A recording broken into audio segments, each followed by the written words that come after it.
es una crisis en todo orden, en lo social, en lo económico, en lo político, en lo moral. Y el desempleo es una de las preocupaciones que tienen los trabajadores, pero que también les pasa la factura a los dueños de las industrias, de las fábricas, de las haciendas y de otras instituciones que generan empleo tanto en el sector público como en el sector privado, entendiendo que el trabajo es un derecho universal y los trabajadores requieren, ¿qué requieren?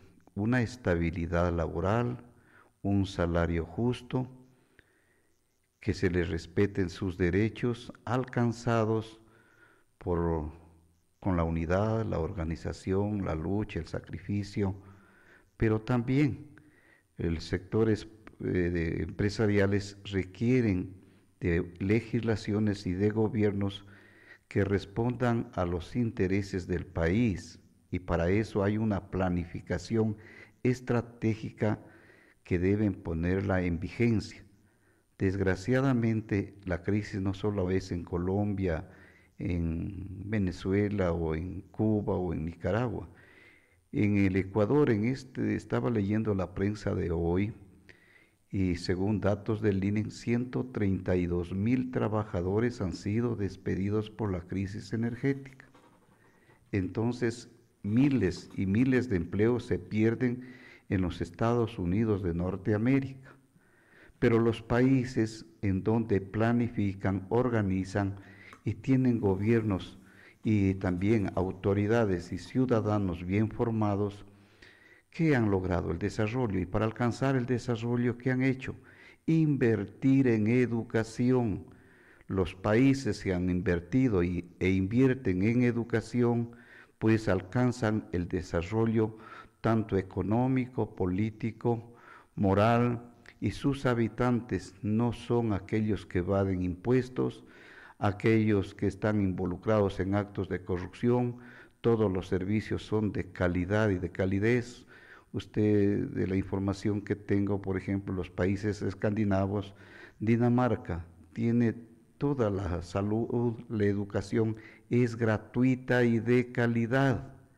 Y por lo tanto, en el Ecuador requerimos que los gobiernos y los asambleístas, que más de 100 asambleístas van a volver o son candidatos a la reelección, habrá que preguntarles por qué, cuál es el impedimento que tienen para cumplir tanto el gobierno, porque el actual presidente fue asambleísta y actualmente es colegislador, que tiene más poder que toda la asamblea, porque él envía las leyes con el carácter de económico urgente, la asamblea las discute, las analiza y toma la decisión. Si las aprueba, el gobierno el presidente tiene la potestad de aprobarla o de rechazarla total o parcialmente.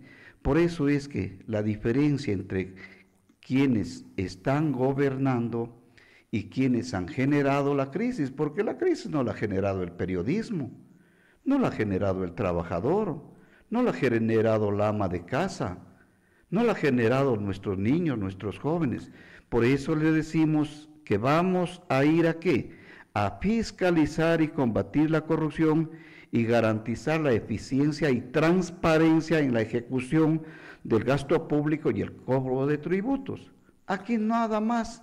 Si van a fiscalizar, es una actividad del asambleísta. Y hablo de mi país, porque yo desde niño, recuerdo, porque yo provengo de un hogar del campo, y a la edad de 5 años, mis padres me enviaron a estudiar a la ciudad, a la escuela, con una tía, yo y mi hermano.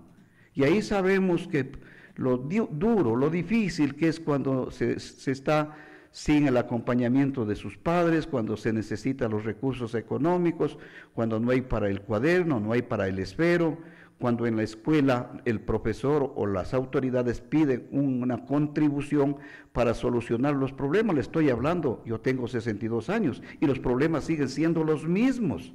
Entonces, frente a eso, necesitamos un gobierno y una asamblea y las instituciones del Estado fortalecidas con los mejores ciudadanos. Y si hablo, doctor, de legislar y fiscalizar, pues ese es el papel del asambleísta.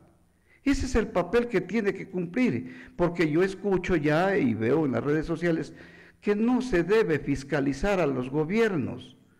Perdóneme, doctor Freddy, en nuestros años que llevamos, hemos conocido, yo recuerdo desde el gobierno de Jaime Roldós Aguilera, y desde ahí los problemas siguen siendo los mismos, y conozco también porque en mi infancia también viví la época cuando gobernaba las dictaduras. Entonces yo creo sabemos perfectamente los responsables de la difícil situación que vivimos hoy. A ver, doctor, y ciudadanos, ¿qué papel jugaron las dictaduras? ¿Qué papel jugaron los gobiernos y juegan los gobiernos democráticos cuando aquí se secretizaron la deuda, se llevaron los fondos reservados, vino la dolarización y sus beneficiarios, se han condonado? En los últimos 4 gobiernos ha habido 7 condonaciones de deudas, 4 en el gobierno del señor Correa, una en el señor Moreno, una en el señor Lazo y una en el señor Noboa.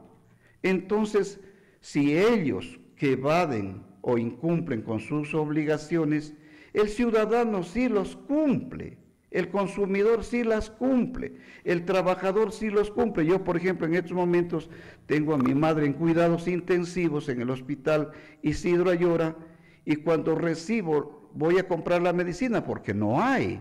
¿Qué hago? Reviso el aporte, y ahí hay un aporte al IVA, y ese lo aporto, y eso solo en comprar medicina.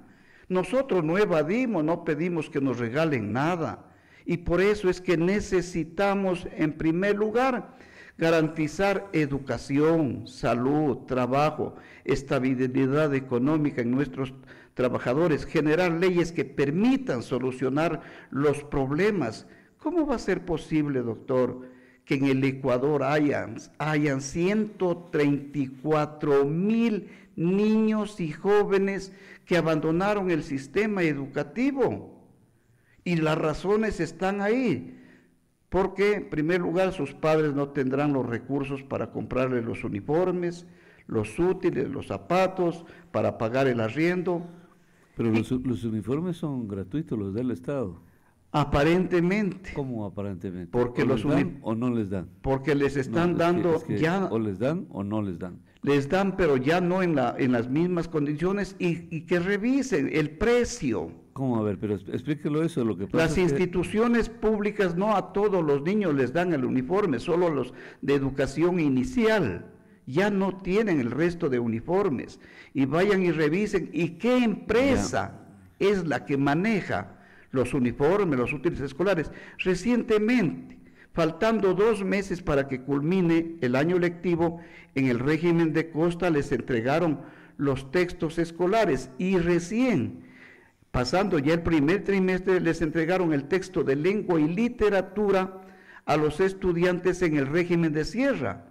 Y usted, cuando yo revisaba los costos, los precios, perdóneme, doctor, que es más caro que comprarlos en la librería, pero eso lo financia el Estado, lo financia el pueblo, porque no es que el señor presidente saca el dinero de su bolsillo y le dicen tomen, no. Pero ahí ya nos complicamos, porque al final les dan o no les dan los útiles también. No a todos, tampoco, y no a tiempo, y tampoco actualizados, son los mismos, lo único que les cambian es la pasta. Ya solo un asunto así nada más para la historia, nada más.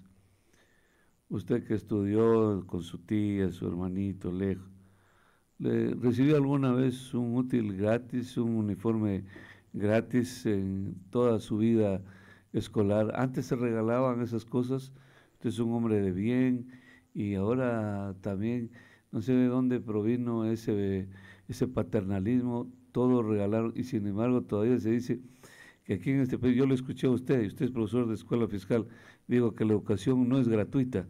Entonces preguntarle, ¿cobraban a los niños, les han cobrado toda la vida a los padres de familia las matrículas en su escuela?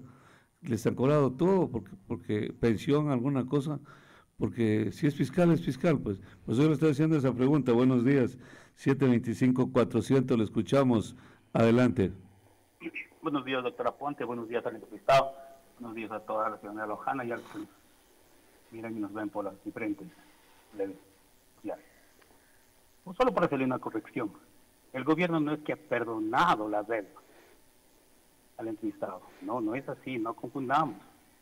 Lo que los gobiernos hicieron, perdonaron los intereses de la deuda, más no la deuda en sí que tenía. Dos, dice que usted tiene una persona, y créame, que solidarizo con usted, en cuidados intensivos de Isidro Ayora. Yo le hago una pregunta a usted.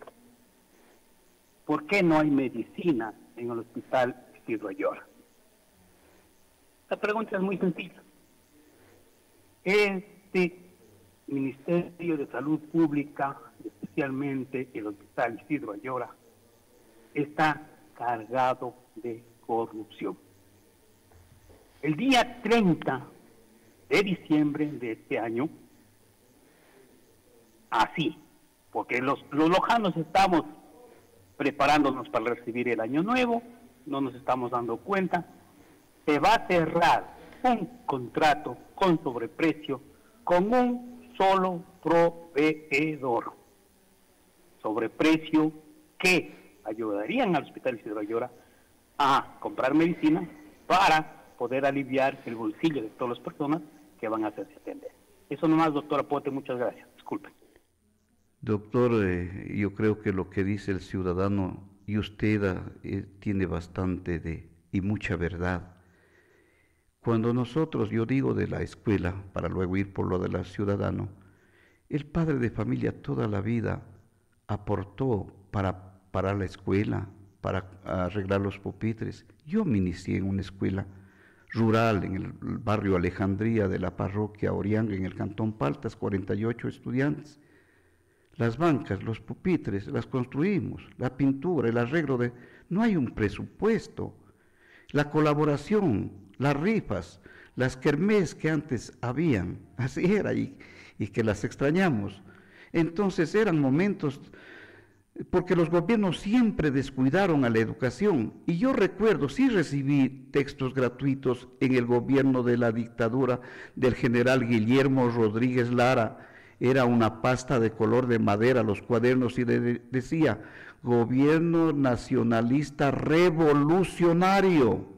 Y también nos daban la alimentación, había en el comedor escolar, y también había la alimentación escolar, que es mejor, era mejor que la que actualmente la reciben, que nuestros estudiantes no la aceptan. Yo quisiera que a las autoridades les dieran todos los días de lunch ese refrigerio para ver cómo se sienten. No, y hablando de la salud, vea, la educación es un derecho, la salud es un derecho, pero cuando ya se deja de ser derecho es cuando se convierte en un negocio, y si se negocia se privatiza. Entonces ahí, cuando es privado, el que tiene dinero lo recibe a ese beneficio. Si hablamos de la corrupción, recuerde que el que gobierna, el que administra este país es el actual presidente con sus funcionarios designados. Entonces, si hay un director de salud, hay un jefe del hospital, se realizan adquisiciones como lo denuncia, es gravísimo. Han hecho de la institución pública un instrumento para enriquecerse, para negociar, para acumular dinero, no para atender y solucionar las verdaderas necesidades que tiene la ciudadanía. Recuerde, si hay un corrupto, hay un corruptor en la administración y un corruptor que está de afuera. Entonces yo creo que en este país necesitamos sacar de la administración pública a todos esos malos servidores, a esas malas autoridades, a ellos que no respetan la Constitución ni la ley, aquellos que no invierten el presupuesto. Fíjese, doctor Freddy, si revisa los presupuestos que se han asignado tanto para educación, para salud, para bienestar, para seguridad, no se ha ejecutado ni siquiera el 50% y estamos a cuántos días de que se termine el año. Entonces yo creo que aquí sí necesitamos legislar para crear las condiciones jurídicas y administrativas para declarar a la educación, a la salud, a la cultura en emergencia. ¿Por qué? Porque requerimos de que en este país se enarbole la verdad, se enarbole la honestidad, el trabajo. ¿Qué han hecho y qué han hecho los gobiernos? Si hoy vemos, por ejemplo, que en nuestra Universidad Nacional de Loja se inscriben miles y miles de estudiantes y solamente hay 2.500 cupos. Y a nivel nacional supera el 1.200.000 estudiantes que no estudian, no trabajan, no pueden ingresar a la universidad. Entonces, ¿de quién tiene que atender la universidad pública? Es el gobierno con el presupuesto. No hacerlo es beneficiar al sector que negocia con la educación, a los privatizadores. Lo mismo sucede en la salud.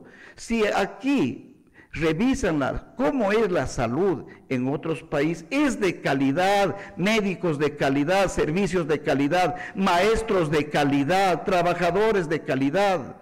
Entonces ahí no evaden, no condonan, no perdonan intereses.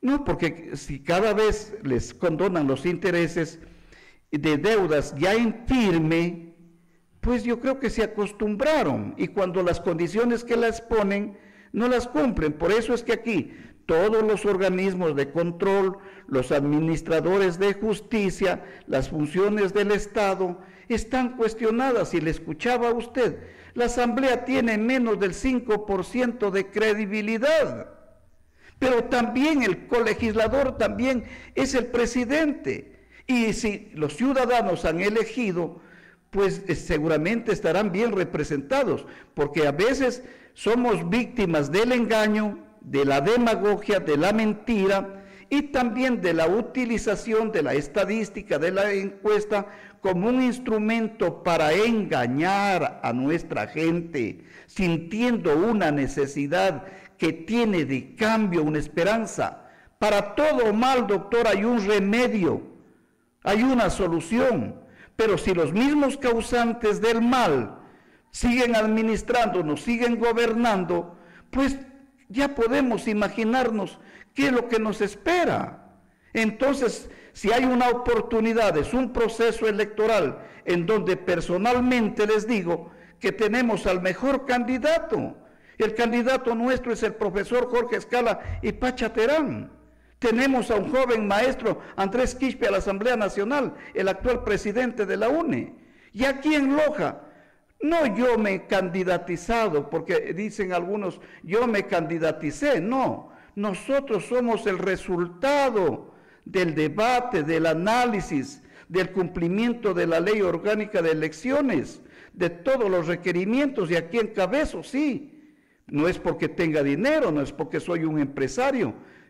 Mi compañera Kelly Gualán es una joven es profesional de la cultura. El compañero Edison Castillo es un abogado, es un maestro jubilado. La compañera Yanela Aguirre es una maestra, es una joven estudiante formada, porque nosotros sí formamos a nuestros jóvenes, a nuestros dirigentes. Rafael Riofrío, si vemos el expresidente de la UNE, somos gente sencilla. Por eso decimos, es la hora del pueblo para que encender esa lucha, esa es la llama del cambio, de la transformación que requiere este país. Si no lo hacemos ahora, doctor, si perdemos una oportunidad y que no está muy bien garantizada, porque usted sabe que tenemos a un candidato presidente, él hace campaña. ¿Con quién? Con los recursos de su bolsillo, con los recursos del Estado. Si tenemos parte y tenemos candidatos que están siendo promocionados con los recursos de la administración, no es ético, no es moral. Yo creo que generosos en campaña y enemigos después, porque ya hemos visto cómo han actuado. Doctor Freddy, ¿qué ley han aprobado de los que han planteado en campaña electoral? Le leo un mensaje. Le escucho, doctor. Dice, buen día. El problema de la educación es porque los educadores solo pasaban en marchas exigiendo derechos, pero nunca marchan por cumplir con obligaciones. Bueno, solo es ese nada más, solo hay un mensaje para usted y no sé si quiere responder, nos quedan pocos minutos, por favor.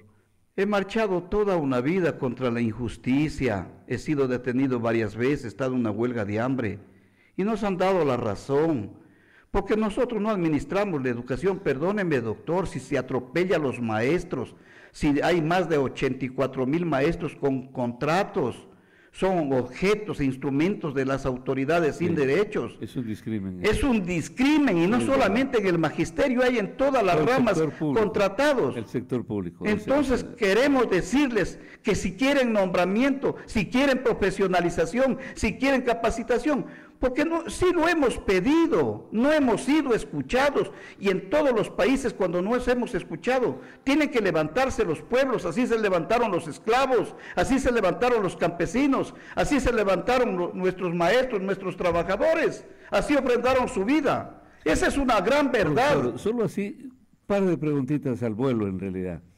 Hoy los profesores ganan un sueldito digno, los que tienen nombramiento. ¿Es correcto eso o no? De alguna manera. De alguna manera. De alguna Muy manera. bien. Primera, está resuelta esa pregunta. La segunda es, ¿por qué tienen un afán de irse los profesores? Tan pronto, 12 de la noche, cumplen los requisitos y no esperan un minuto más para presentar su retiro. ¿Por qué se dio eso? Antiguamente no pasaba. Se quedaban 40 años, 50 si es posible, y no se iban. Ahora 12 de la noche, sí, pero rayando, marcando, ya están procesando su retiro. Uno de esos fui yo. Yo cumplí los 60 años, al siguiente día presenté mi petición para jubilarme. Pero usted lo ha hecho al siguiente día. De verdad, hubo una época, profesor, hace, ¿qué será? Unos 5 años porque atrás, las jubilaciones, que era a las 12 de la noche, marcaba el reloj y todo el mundo saturaban incluso la página. Nadie quería estar en las aulas ya. No es por el sueldo, doctor, pues no es por la ya, pensión jubilar. ¿Sabe por qué es? Por eso le pregunté primero Porque hay un hostigamiento en el ejercicio docente, han descuidado la pedagogía, la didáctica, la educación. Y a propósito, le voy a dar una primicia, si es posible, si me lo permite. Sí. Habrá nueva autoridad en el Distrito de Educación de Loja. Usted debe conocerla. Usted debe conocerla y ya vamos a procesar bien la información, pero la del distrito de Saraguro viene a Loja. Es una maestra destacada ya. Y viene a Loja, lo deja un hombre que, en mi personal opinión, es un hombre muy académico, muy preparado, el doctor Alonso Guamán. No sé, nosotros lo vemos de afuera, no sé ustedes como maestros cómo califican ahí, pero me da mucha pena que se vaya el doctor Alonso Guamán y me alegro porque me han ponderado que es una muy buena profesional la que viene al distrito de Loja. Doctor, la pregunta que hago, para antes de dar una respuesta, ¿por qué hay una inestabilidad en toda la administración pública? ¿Por qué nuestras autoridades duran 3, 4 meses? ¿Por qué a nuestros maestros contratados los despiden el rato que les da la gana y les dan un subcontrato? Yo conozco, doctor, perdóneme, y el Loja sabe cómo se adquieren los puestos públicos, cómo se llega. Yo creo que no puede ser. En el hostigamiento nos habíamos quedado. Se van de todas maneras, pese a un sueldo, se van para disfrutar el buen sueldo que tienen o se van porque en efecto hay un acoso, dice usted, ¿no? Bueno, maestro es maestro, los maestros de vocación creo que no abandonarían las aulas fácilmente, pero entiendo que ahora más es más es un rito el tema de la educación, antes que la misma cátedra, y yo creo que le entiendo, les entendemos los que no somos maestros, ¿no? Entiendo que ese es el problema, ¿no? Nosotros suplimos el trabajo que antes hacían la parte administrativa. Ya ve, exactamente. Por ahí creo que Nosotros va el somos asunto. hasta cierto punto conserjes y auxiliares de servicio en la escuela. Nosotros, a los docentes, se nos involucró desaparecieron las instituciones de educación especial y le dijeron la educación inclusiva. Y hoy hay un grave problema de salud en nuestros estudiantes. Sí. Cuando yo ejercía la docencia hace 2 años, trabajé 39 años, tenía que realizar 3 tipos de planificaciones. Pero ahora me preocupa, porque yo converso casi todos los días sobre estos temas y me informo, el autismo nos está ganando y enfermedades raras en nuestros estudiantes. Y el maestro no está preparado Claro. ni capacitado, y en las instituciones educativas, los departamentos de consejería estudiantil, faltan orientadores, psicólogos, médicos, psicólogos clínicos. Bonita la Y conversación. todo Nos eso despedimos, lo asume el profesor. profesor. Nos vamos a despedir. Despidámonos con esta llamada, sí. Rapidísimo, por favor, si es tan gentil. Buenos días, le escuchamos. Adelante. Buenos días. Hay que reconocer que cuando hay un comentario en Radio Bacana, se habla de los izquierdosos. Estos izquierdosos. ¿Qué concepto le merece el doctor Granda a este criterio? Gracias. Estos izquierdosos. ¿Y si se siente aludido usted, profesor? No, de ninguna manera. Entonces nos No, despedimos. a mí no me Entonces nos ofende. despedimos, gracias. Al fin, cada cual da de lo que tiene. Dejémoslo con el venenito ahí al ciudadano para que se lo trae él mismo y nos despedimos. Gracias, profesor. Vamos a la pausa.